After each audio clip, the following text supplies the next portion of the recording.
بسم الله الرحمن الرحیم. قدرمندو لیدونکو او ریدونکو او ګرانو هیوادوالو سلامونه احترامات مې ومنئ. نن 5 د جنوري کال 2026 چې د دوشنبې ورځ سره سمون خوري ستاسې په خدمت کې حاضر یم. د نن ورځې په موضوعاتو کې نړیوالو موضوعاتو کې یوه موضوع ده چې مهمه ده او په هغې باندې ډېر زیات پوښتنې راغلې وي. خلکو په هغې باندې توضیحات او وضاحتونه غوښتي دي. چون ومې کته چې غوښتنه زیاته ده، همدا یوه موضوع مې راخیستې ده او نور د خیبر پښتونخوا په حملو باندې یو حصه لرو او نور ستاسې پوښتنې دي او ځوابونه دي، ستاسو انتقادونه دي، پیشنهادات دي چې هغه به که څه په دې برنامه کې وشو ښه، که نه هغه به بیا جلا برنامه کې هغه به هم تاسو ته وړاندې کړم. اوس چې وګورو دې کې څومره وخت په دغه موضوع راځي، په دې باندې به د دوستانو په غوښتنه باندې دغه وکړو، تبصره به پې ولرو. راځم د ورځې موضوع ته. هغه د وینزویلا کې د امریکې برید او د هغې اغېزه په نړۍ باندې، ځکه چې تاسو معلومه ده چې د وینزویلا نه بعد ټول په دې پوه دي چې دویم برید د دوی به په ایران باندې، اگر چې اوس داسې نښې نښانې ښکاري چې دوی په افریقا کې یو مملکت دغه کړی دی، د سترګو لاندې کړی دی چې هغه هم د پټرولو خزانه ده. نو چېرته چې د پټرولو مسله یې دی ورته بهانې جوړوي او بریدونو ته ځان آماده کوي. خو هغه موضوع باندې به هم بیا بحث کوو چې په افریقا کې کوم مملکت دی او ولې دوی ورته ملا تړلې ده او هغه هم اسلامي مملکت دی، لوی مملکت دی، د پټرولو د لویه ذخیره ده او د کې. اوس راځو وینزویلا ته. تاسو وکتل چې دوی برید وکړ او د وینزویلا مشر مادورو یې ونیوه او دا یې بوته. دا خو د نړیوالو قوانینو کاملا خلاف ورزي وه او دا اختطاف مسله ده، یعنی د تختولو مسله ده، تختول کېږي انسان دا کړی او دا د نه تنها چې نړیوالو قوانینو خلاف یو عمل دی، دا خپله د امریکې د قانون خلاف هم دی. او دا 2 ورځې دوی دا سړی هلته په کشتۍ کې وساته تر څو چې دې ته یو قانوني، ما تاسو ته ویلو چې قانوني لار ورته جوړه نه کړي، دوی دا هلته نشي وړلی. نو داسې یو لاره یې اوس ورته جوړه کړې ده چې وزیر خارجه مارکو روبیو راغی او دا خبره وکړله، ځکه چې په دې باندې دا انتقاد کېده چې دا خو د یو مملکت رئیس جمهور دی، څنګه تاسو لاړئ دا هم د هغې نه وتښتوه، په جهاز کې مو واچو راوړه. نو دی وی چې نه، دا منتخب رئیس جمهور نه و، دا په زوره باندې ناست او دا په حساب د قانون نه فراري و او قانون لاړه دی ونیوه او د قانون چنګالو ته ولوېده. نو قانون به په دې پلي کېږي. د ده لپاره دا دوسیه دی باندې د ډرګ د په حساب مخدره موادو دغه یې پې جوړ کړی دی او دا به په دې باندې محاکمه کېږي او پیشبیني دا کېږي که چېرته دا محاکمه مخکې لاړ شي، کېدای شي 15-16 کاله یا یې دنه زیات قید ورته ووځي چې دا متبقي عمر به دی په زندان کې تېروي. خو فعلا دی انتقال ورکړ شوی دی د نیویارک ښار ته او د نیویارک ښاروال تاسو ته معلوم دی چې اوس فعلا مشر چې دی زهران ممداني دی چې یو مسلمان دی او تازه انتخاب شوی دی. پرونه بله ورځ په قرآن عظیم الشان باندې سوګند یاد که. نو د فتن چې کله دا انتقال شوی دی نیویارک ته او بله ورځ به محکمې ته وړاندې کېږي، د ډونالډ ټرمپ ته زنګ وهلی دی، ورته ویلي دی چې دا نفر خو تاسو خلاف د قانون نیولی دی او تاسو مې پوهېږئ چې دا په حساب هم د امریکې په قانون کې جرم دی، ځکه دا تاسو په حساب اختطاف کړی دی، کډناپینګ کړی دی. نو دا کېږي او تاسو بیا دا نیویارک ته راوستی. نو زه خو قانوني ځینې دغه لرم، حدود لرم چې زه باید په هغې اقدام وکړم او دا د نړیوالو قوانینو خلاف هم دی. دا چې بیرته ټرمپ څه ځواب ورکړی دغه نه دی معلوم، خو ده دا ټلیفون کړی دی او هغې ته دا موقف خپل ظاهر کړی دی چې دا سړی تا زما په ساحه کې راوستی دی، دلته یې محاکمه کې او دلته زه غیر قانوني کار نه منم، نړیوال قانوني که د امریکې قانون په خلاف چې کوم اقدام کېږي هغه زه نه منم. نو د ده لپاره چې دا څنګه به دې منځ کې دا موضوع حل شي، څنګه به دې یو بل ته قناعت ورکړي، په دا باندې به په آینده ورځو کې وضاحت راشي چې ځکه دې سړي دا خپل موقف نړیوال قانون په مطابق درست نیولی دی. بله خبر دا ده چې په وینزویلا کې فی الحال د محکمې په حکم سره د مادورو معاونه چې په نامه د ډیلسي روډریګز یو ښځه ده. دا موقتا رئیس جمهور د ونزویلا تعینه شوې ده، مشره تعینه شوې ده، او هغې خپل کابینې ته په اولو خبرو کې دا وکړل چې ونزویلا به خپل مخکني تګلارې ته ادامه ورکوي، بهرني قواو ته به په ونزویلا کې اجازه نه ورکوي، او ونزویلا د چا غلامه نه ده چې چا نه هدایات واخلي، او د ونزویلا هیڅ شی د بل چا دپاره په مفته باندې نه دي چې دا ادا کړي. د ده په مقابل کې ډونالډ ټرمپ دا اخطار ورکړی دی چې دا حکومت چې دی دا د خپله لاره سمه کړي. موږ خو اوس فیالحال صرف مادورو باندې عملیات وکړل او دا هم واخیستې وړه که چېرته تاسو لارې ته را نشئ نو په تاسو باندې هم زموږ برید امکان لري. او دې تر څنګ باندې ډونالډ ټرمپ خپل حکومت کې خپل خلکو ته هغه تجارانو ته دا حکم ورکړی دی چې ونزویلا خو لاره موږ خلاصه کړله، حکومت هم بدل که او بل حکومت هم چې راځي هغه به زموږ په طبیعت سره نو تاسو آمادګي ونیسئ او په میلیارډونو ډالر باید په ونزویلا کې په پټرولو باندې تاسو سرمایه گذاري وکړئ، او بل دا دی چې د دې د پټرول استخراج کوي ځکه چې د امریکې ډیر مصرف شوی دی او د دې مصرف په مقابل کې دا پټرول باید موږ د غنیمت په شکل کې مفت واخلو. یعنی بهانه هم دا ده چې موږ تا ته چا ویلو تال ته خپل قواوې ایسه د هغې شاوخوا ته اوس وایي دا قوا چې هلته تللې ده د عملیات چې شوي دي په دې ډېر مصرف راغلی دی او دا مصرف باید د پټرولو نه وځي. او تاسو ته معلومه ده چې د ونزویلا پټرولو ذخیره او د نړیوال مقام په دې کې څومره دی. ونزویلا په مجموعي توګه باندې 303 میلیارده بارله پټرول د ځمکې لاندې لري، او دا د دنیا د ټولو پټرولو د ذخیرې 0% ده، یعنی ډیره لویه حصه ده. 0% د ټول دنیا دا دغه دی، دا پټرول دی، او د دې پټرول ته اوس امریکا سترګه پټه کړې ده چې دا پټرول به دا ذخیره به باندې به د خیټه اچوي. او خپل د ونزویلا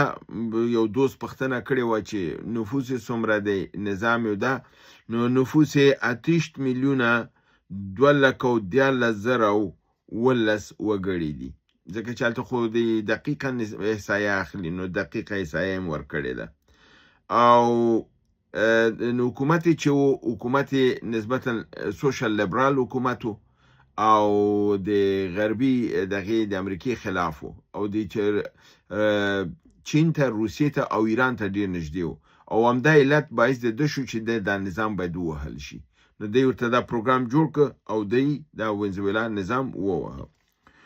اوس خبره دلته ده چې کار خو خلاف د قانون شوی دی، باید نړۍ دا غندلی وی، ډیرو ملکونو رئیس جمهورانو هم غنده، خو مشکل دلته دی چې کومه نړۍ چې د حقوق بشر او د ملګرو ملتونو او د قانون خبره کوي لکه امریکا ده، کاناډا ده، استرالیا ده، اروپا ده، اروپایانو ټولو دا مسله د امریکا مسله ګڼلې ده، ویلي چې دا اقدام د په ځای کړی دی. نو خبره اوس دلته ده چې که دا اقدام سم دی که سبا همداسې اقدام یو بل مملکت وکړي بیا ته شورای امنیت کې بیا څه وایي. خبره دلته ده چې اوس غلط کار د ده دی باید ویلي وای چې دا کار غلط شوی دی، چې امریکا په دې پوه شوي چې داسې کار بل خو نه کړي که نه، خو دی دا تایید که. نو بیا د ده په دغه کې نتنیاهو دا خبره کړې ده چې اوس ونزویلا مسله حل شوله او د ځینه ده که عین رقم پلان به په خامنه‌ای باندې موږ تطبیقوو او په خامنه‌ای باندې به موږ همدغه ډلتا فورس به وړو او په نتیجه کې به موږ خامنه‌ای نیسو.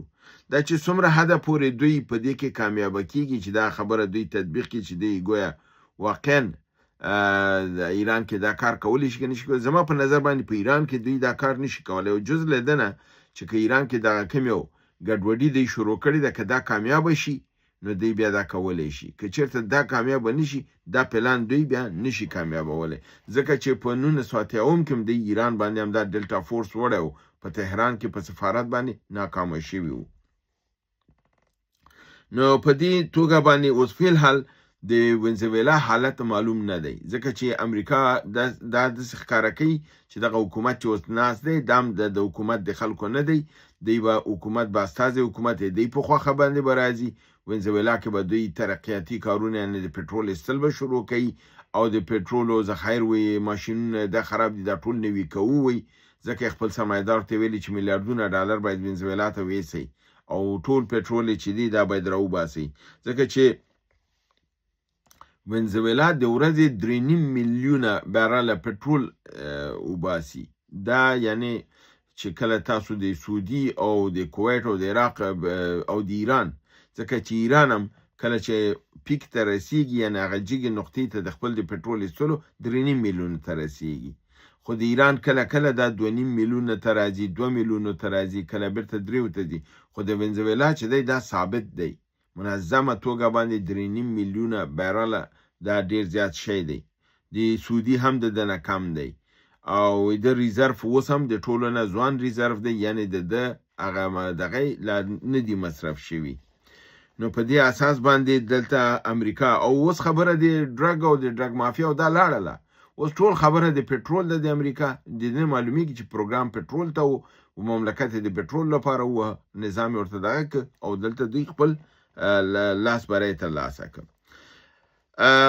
اله د چې تر یو حد پورې اوس معلومات تاسو ترلاسه شوي وسی اوس راځم د خیبر پختونخوا کې د جنوري په 3 باندې ټول عملیات شوي دي وشوي دي جنوبي وزیرستان کې 4 خیبر ولایت کې 1 ټانک ولایت کې 1 او په باجوړ کې 1 جنوبي وزیرستان کې اعظم ورسک ولسوالۍ په لیچوک سیمه کې د دراسکوف په برید کې یو امنیتي کامره ویجاړه شوې ده جنوبي وزیرستان وانا ولسوالۍ پر د پوز پر یو مرکزی کم باندې برید شوی دی مرګ ژوبله اړول شوی ده په 3 او 4 پرله پسې توندو بریدونو کې چې په سمرباغ او شوکي مری سیمو کې شوی دی پوز خپل د پوستونه وتی دي او تختیدلی دي خپل پوستی تشی کړی دي په خیبر ولایت کې باړی ولسوالۍ تیرا اکاخیل سیمه کې د درس پوستی باندې دراسکوف په برید کې یو عسكر جوبل شوی دی ټانک ولایت ګومل ولسوالۍ غازیلی سیمه کې پوزي پوستی باندې لاسی بمونو برید کې ځاني او مالی زیان راپورونه راغلي دي باجوړ په پړنګ کوهي سیمه کې په یوې پوستی باندې تعرضي برید شوی دی چې 2 پولیس جوبل شوی دي او یو د امن کمیټې غړی وژل شوی دی امدارنګي په 4 د جنوري جنوبي پنجاب د ری غازی خان تونسه شریف په جادي والا سیمه کې مجاهدینو د سی ټي ډي او د امن لخر پر ګټ مرکز باندې لاسی بمونو برید کړی دی مالی او ځاني تلفات وراړولې دي یو 2 پښتنې بم را وخلمه او بیا نور پښتنو لپاره به مکمله برنامه په جدا هم تاسو ته راکم اول خدا دی چې یو ورور په نامه دی زدران 3030 پیټویل چې فاطمی صاحب ستاسو په نوم ډیر اکاونټونه جوړ شوي دي من خلک سو کړو په دې حق له مونږ ته مصاب هدایت وی راکړ قدرمند ورونو بالکل اکاونټونه جوړ شوي دي تازه یو اکاونټ جوړ شوی دی چې زما ټول لیدونکو الته تللی دي زه په دې حیران یم چې دی ولې خپل دا ځای پرې خوده کلیپ زما دی خو ګوري الته ولې دلته نه ګوري په نامه دی کابل ټایم دغه دی جوړ شوی دی او دوستان کولای شي چې کوم چینل زنوم تاسو واخلم چې دا زما چینل نه دی هغه تاسو راپورټ کولای شي راپورټ کې چې بند شي چې هغه کارت ادامه ورنکي نو د کابل ټایم په نامه باندې کوم چینل جوړ کړی دی زما کلیپونه دي نه اخلي او الته اچي او 11,000 کسان ټول الته زی نو دلته اصل ځکه چې زه برنامه چوم دی دغه نه کوي زما اصلي چینل چې دی افغانستان پانوراما او سید بلال احمد فاطمی دا 2 زما مین اکاونټونه دي بیا څنګه واړه اکاونټونه نور دي چې هغه د زما د مین موضوعات دا نه راخلي نو هغه سره زمونږ په دې دغه نشته چې هغه زما د موضوعات نه راخلي نور موضوعات زما اخلي او اجازه اخیسته ده چې هغه د چینلونو برنامه او دغه کې نو هغه سره زمونږ غرض نشته دی هغه کدا کار کوي بالکل دا زمونږ خپل د برنامهونو چې غلاس کوي او دا بیا خپل په نوم تل نشري دا غلط کار دی او د دل لپاره د مخنیوي په کار دی افغان پادکاست دی او افغان ریفلیکشن افغانستان دی دا چینلونه دي چې دوی زما د تلویزیونی برنامهونو کلیپونه جوړي وړاندې کوي او ما ورته اجازه ورکړې ده دا کار کوي نو کوم چینلونه چې نوی جوړیږي تعدادونه ډیر زیات دي خو کله مخ ته راځي زه به تاسو هم خو اوس فی الحال د ټول نه زیات چې مهم دی هغه دا دی چې کابل ټایم چې دی د مخنیوي په کار دی د چې هر څوک دی باید خپل چینل بند کړي او زمونږ د کلیپونه د نور نه نشروي. نو په دې اساس زه مجبور یم چې اقدام وکړم چې دا چینل باید بند شي. نو تاسو دوستان دا کوئ او تاسو ټول دوستان چې څوک تاسو یې څنګه کولی شو زما چینل چې دی سید بلال احمد فاطمی چینل دی او افغانستان پانوراما دی. په افغانستان پانوراما کې فرق دی سید بلال فاطمی سره دا دی دلته تاسو مکمله برنامه اوریدلی شئ. په دغه کې افغانستان پانوراما کې همدغه برنامې د مختلف موضوعاتو باندې زه خبر کوم هغه هر موضوع جدا کلیپ کیږي. تاسو کولی شئ که څوک لنډ کلیپونه ګوري هغه په افغانستان پانوراما کې لیدلی شي. دغه توپیر دی. دغه دوه چینله تاسو کولی شئ تعقیب یې کړئ. محمد ګل ورور وایي چې ستاسې په ذریعه باندې ایراني اتباعو ته دا خبر رسول غواړم. اسرائیل او امریکا غواړي په ایران کې هم لکه عراق او سوریه او لیبیا او مصر او داسې نورو غوندې داخلي جنګونه پیدا کړي. دغه مظاهرې چې دي د دې نتیجه د همدغې ملکونو په شان کیږي. نو دی باید ایرانیان هوښیار شي دغه مظاهرې د امریکایانو په ګټه نه کوي په دې لپاره چې مملکت یې تباه کیږي. د دوی پیغام ما دا پیغام تاسو ته راورسوو. علي الرحمن ورور وایي چې دا بي پیلوټه الوتکه کوم هیواد پورې اړه لري داسې کوم نښانې شته ځکه دا د بدون د رادار نه هم لیدل کېدی شي. وروره دغه معلومات ما پرون برنامه کې ورکړي دي او بله ورځ کې ورکړي. تاسو برنامې نه ګورئ پوښتنه تکراروئ دا ښه کار نه دی. ما تاسو ته ومې ویلی چې دا د امریکې بي پیلوټه جهاز دی MQ-9 ریپر نوم دی او د پاکستان الوتې ده. پاکستانیانو دغه کړې راغلی ده دلته د اسلامي امارت والاو ایشتې ده. دا معلومات ما پرون تاسو ته درکړي خو ډېر متاسف یم چې ما ته پوښتنې تکرار راځي او دلته اوس ډېر نورې پوښتنې هم دي تکراري دي. ما د هغې ځوابونه ورکړي دي. برنامه څوک دوستان نه ګوري راځي پوښتنه تکراري چې ځواب نه ورکوم بیا ما ته وایي چې ټولو نومونه اخلي ځواب ورکوي زما نوم ولې نه اخلي. خو وروره ته خو برنامه نه ګورې نو زه به تا سره څه وکړم. دا زه ټولو ته هغه دوستان ته وایم چې خبرو پوښتنې ته زه ځواب ورنکړم بیا ما نه پوښتنه مه کوئ چې ولې ځواب ورنکړ لپاره دې پوه شي چې هغې کې به یو نقص وي. قدرت زرمتي ورور وایي چې ټول هیوادونه په ظاهرا داعش نه ډارېږي مقابل کې مبارزه او چغې وهي. همدا ملکونه پټ بیا دوی ته ځای او پیسې ورکوي. اصلا کیسه څه ده؟ کیسه دا ده چې دوی یو پلان دی دا د اسرائیلیانو چې د اسلام په بل رقم نشي وهلی مګم اسلام په اسلام یعنی د اسلام تیغ په اسلامي تیغ وهل کیږي. نو دوی ورته دا یو لاره ویستله چې داعش ورته جوړ که چې داعش خو ځان ته مسلمان وایي نو د هغې سره خو ته دغه نه کوې هغه وایي زه مسلمان یم قرآن حدیثو په دې پیروي کوم او قرآن تطبیقول غواړم. در حال چې جوړ کړی اسرائیل دی د اسرائیل په اشاره باندې دا کار کوي. نو دا دوی د خپل د اهدافو د پوره کولو لپاره جوړ کړی دی. په د ترهګره ډله یې جوړه کړې ده د اسلام د نوم نه استفاده کوي خپله دي. نو په ظاهره باندې په مقابل کې دا وایي دا ترهګره ډله ده باید ووهل شي او د شانه ورسره مرسته کوي. دغه توپیر دی دغه مسله ده دا د دوی خپله اجنډا ده. خو دوی په دې وایي چې که د اسلام سره مخامخ ورځي جنګیږي هغه په قوت سره تا ماتوي لپاره د عقیدې مسله ده. مګر کله چې د اسلام په نوم کې پې باندې ورشي نو هلته بیا خلک اوس هم ګورئ ټولنې دوه کړي د اسلامي ټولنو نه بعضې خلک داعش سره ودرېږي لپاره څه چې د اسلام نوم دی. دا کار دوی قصدن کړی دی. حسن علي ورور وایي چې امریکا په ایران برید وکړي آیا روسیه په ښکاره له ایران ملاتړ وکړي؟ اوس خو په ښکاره ترڅنګ نه دی یعنی اوس خو په ترڅنګ ولاړ دی وایي مګر آیا په جنګ کې به یې ښکاره په ترڅنګ ودرېږي؟ دا به ډېره مشکله وي چې په جنګ کې روسیه د ایران سره مستقیما ځکه د څنګ کې ودرېدل او د دفاع کول معنا دا ده چې مستقیما جنګ ته ننوتل دي او بیا دا جنګ درېیم نړیوال جنګ ته ځي. دلته دوی په دې رقم څنګ کې ودرېږي چې خپل جنگ ته مستقیما امریکا مقابل کې نه ځي مګر د اسلحې کومک ورسره کوي د ملاتړ ورته کوي او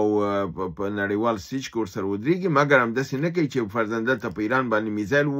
ولګېده هلته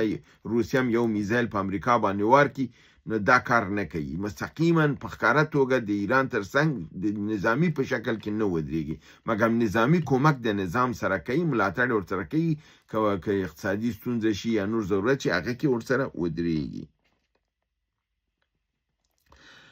هیله ده چې برنامه وګورئ، خوښ کړئ او دوستانو سره شریکه کړئ. تر بل برنامه چې ستاسو حضور ته حاضرېږم، تاسو په لوی پروردګار د عالمیانو سپارم. وما علینا الا البلاغ.